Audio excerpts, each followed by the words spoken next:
right, another video. Hey guys, my name's Adam, and today we'll be talking about the things that I did to blow up my squat. So, a little bit of backstory for you guys. I squat high bar, which means the bar is resting on my trapezius muscle and not like midway down my back.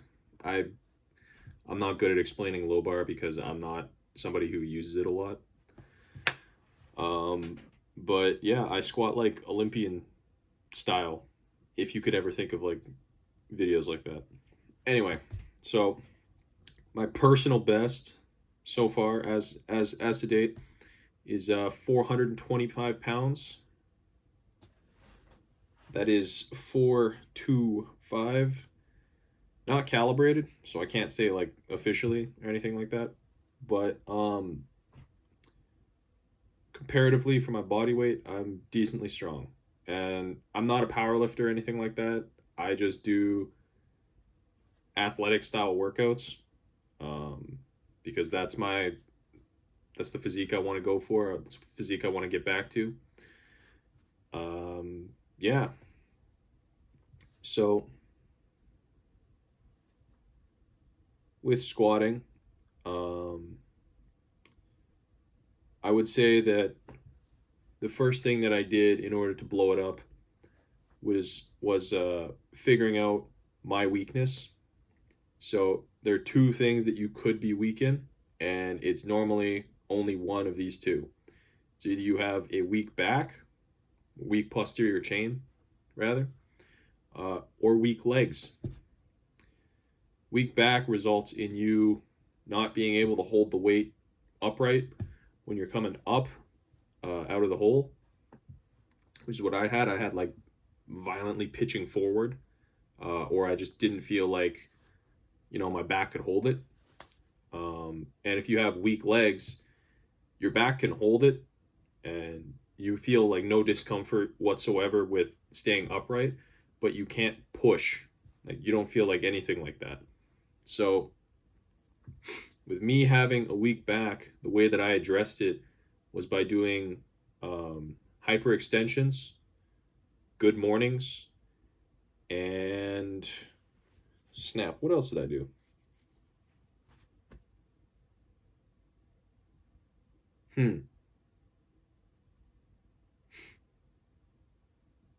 Oh, chin-ups, oddly enough. But with the chin-ups thing, you have to make sure that your legs aren't swinging. So I'm not too sure about the physiology as to why chin-ups help me on that. But I can say for a fact that hyperextensions and good mornings are both very, very good for the lower back, the extensor muscles, and they really helped me strengthen it. Next thing that I did was pin squats, and this is something that I have been doing more recently, if anything. It's more so just to get my body used to having the higher amount of weight on my back, as well as to see if my body can handle it. Like it's basically like a loading phase. If you've ever seen people do that, like just stand up with the bar or unrack the bar and hold it before they put it back, that's what I'm doing. I have a limited range of motion. I'm basically going from a lowered stance, if anything, like 20% of my range of normal movement, and standing up from there. And my max is 425. I have done 475 before for like 3 or 4 sets of 6. It doesn't sound like a lot, but you don't really need a lot when it's like super heavy weight. And like in case you were wondering, I currently weigh between 185 and 190, depending on the day, depending on if I've eaten like all this other stuff. So my body weight isn't something that would be like a number that you'd look at and go like, yeah, this guy should be able to lift this much. I'm sure that there are some freakishly strong people out there who are going to be disagreeing with me. That's okay. I respect you. Keep being strong. I'm just saying what I did to get mine. Next thing I would say is 5-3-1 as programming, or else move somewhere towards the realm of hypertrophy. If you're a power lifter, this is definitely not the words you want to hear, because I know you guys do like anything over 5 reps is cardio to you guys.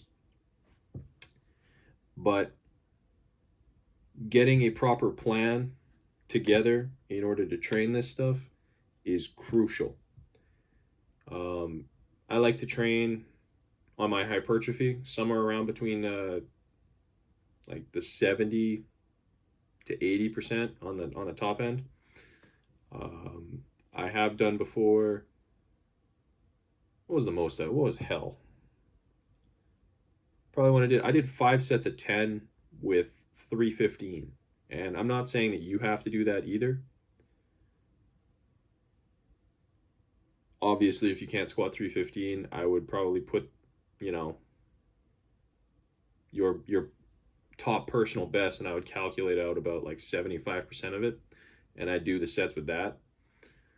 The hypertrophy block is essential. However, if you are trying to add some muscle mass and muscle strength to those big boy quads or big girl, I don't know. I'm not the most politically correct person, but I'm just trying to communicate it. Anyway, the posterior chain strengthening coupled with a hypertrophy block or a strength block, depending on where you are. Like if you're somebody who always does hypertrophy, got to try strength. If you're somebody who always does strength, got to try hypertrophy. So looking at those two. And the final thing that I had done was to strengthen my core. I don't squat with a belt, sleeves, anything. Like I am raw. And I noticed that when I was squatting heavier, my guts hurt more.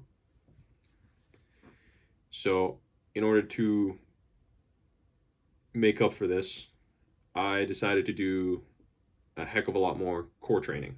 So my exercises of choice were either hanging leg raises or windshield wipers. You can look those up. But essentially what I was trying to do was deal with the muscles on my front and my sides the most, so that they could take the brunt of the new force that I had. That was my thinking anyway. So to recap, first thing you got to do is to figure out your weak point, whether that be your posterior chain or your legs, and then address it. If it's your legs, I would probably suggest leg press, like heavy leg press, heavy split squats, and some front squats probably. With the posterior chain though, rewind, check back out what I did. I know it works. Second,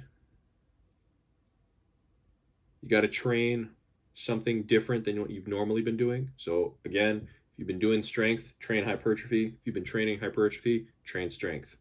Got to make up for it somehow, but we're going to get over this plateau together. And then third and foremost, your core, train it. Seriously. Planks, hanging leg raises, windshield wipers, med ball twists, whatever you have to do, whatever you find works your core best, do it. You need it for the bracing, even if you wear a belt. Okay? Anyway, thanks guys. Hope you learned something from this video. Appreciate you guys tuning in. Please like, comment, and subscribe. Let me know how I'm doing. Let me know what you'd like to hear from me next. And yeah, I hope you guys have a great day. Take care.